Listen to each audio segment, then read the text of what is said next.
ಇವತ್ತು first video ಇದು delivery ಮಾಡೋದ್ರ ಬಗ್ಗೆ ಹೇಳಿದೆ ನಿಮಗೆ. ನಾನು ಡೆಲಿವರಿ ಮಾಡೋಣ ಅಂದ್ಕೊಂಡು ಯೂಟ್ಯೂಬ್ ಚಾನಲ್ ಮಾಡೋಣ ಅಂದ್ಬಿಟ್ಟು. ಇದು ಸ್ವಿಗ್ಗಿ ಝೊಮ್ಯಾಟೊ ಥರ ಅಲ್ಲ, ಇದು ಒಂಥರ ಒಟ್ಟಿಗೆ 40 ಇಲ್ಲ 50 ಪಾರ್ಸಲ್ ಕೊಟ್ಬಿಡ್ತಾರೆ. ಈ ಡೆಲಿವರಿಯಲ್ಲಿ ಯಾವ್ದು ಪಾರ್ಸಲ್ ಬಂದೈತೆ ಅಂದರೆ ಏಜಿಯೋ ಐತೆ, ನೈಕಾ ಐತೆ, ಫಸ್ಟ್ ಕ್ರೈ ಐತೆ. ಇದು 3 ಕ್ಲೈಂಟ್ ನನ್ನ ಹತ್ರ ಐತೆ. ನೋಡೋಣ ಹೆಂಗೆ ಡೆಲಿವರಿ ಐತೆ ಅದಂತ ಫಸ್ಟ್ ವೀಡಿಯೋ. ಇದರಲ್ಲಿ 2 ಆಪ್ಷನ್ಸ್ ಕೊಟ್ಟಿದ್ದಾರೆ.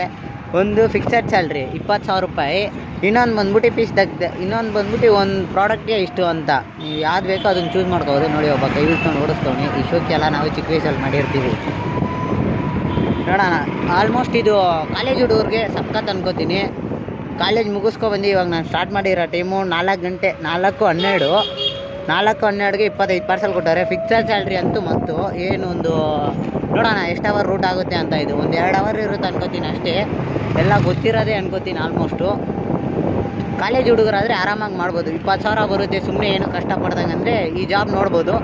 ನೋಡಿ ಚೆನ್ನಾಗಿದೆ ವಿಡಿಯೋ. ಆಮೇಲೆ ಮುಂದಕ್ಕೆ ಯಾವ ಕಸ್ಟಮರ್ ಹೆಂಗೆ ಸಿಗ್ತಾರೆ ಅದನ್ನು ಅಪ್ಡೇಟ್ ಮಾಡ್ತೀನಿ. ಈ ಕೆಲಸ ಮಾಡ್ಕೊಂಡೆ ವೀಡಿಯೋ ಮಾಡೋಕ್ಕಂತೂ ಆಗಲ್ಲ. ಇನ್ನೊಬ್ರು ಯಾರನ್ನ ಜೊತೆ ಪಾರ್ಟ್ನರ್ ಸಿಗಿದ್ರೆ ಅವಾಗ ಖಂಡಿತ ಫುಲ್ ವೀಡಿಯೋ ಹಾಕ್ತೀನಿ ಹೆಂಗೆ ಯಾವ ಥರ ಡೆಲಿವರಿ ಮಾಡೋದಂತ. ಇವಾಗ ನಮ್ಮದು ಕ್ಲೈಂಟ್ ಮನೆ ಬಂತು, ಅದೇ ಅನ್ಕೋತೀನಿ ಫಸ್ಟ್ ಕ್ಲೈಂಟು ಅವರೇ. ಅದೇ ಮನೆ. ಆ ಮನೆ ಹತ್ರ ಹೋಗ್ಬಿಟ್ಟು ಕ್ಲೈಂಟ್ ಮುಂದೆ ಎಲ್ಲ ವೀಡಿಯೋ ಮಾಡೋಕ್ಕಾಗಲ್ಲ. ನೆಕ್ಸ್ಟ್ ವೀಡಿಯೋದಲ್ಲಿ ಸಿಗೋಣ. ನೆಕ್ಸ್ಟ್ ವೀಡಿಯೋದಲ್ಲಿ ಏನೇ ಆದರೂ ಅಪ್ಲೋಡ್ ಮಾಡ್ತೀನಿ.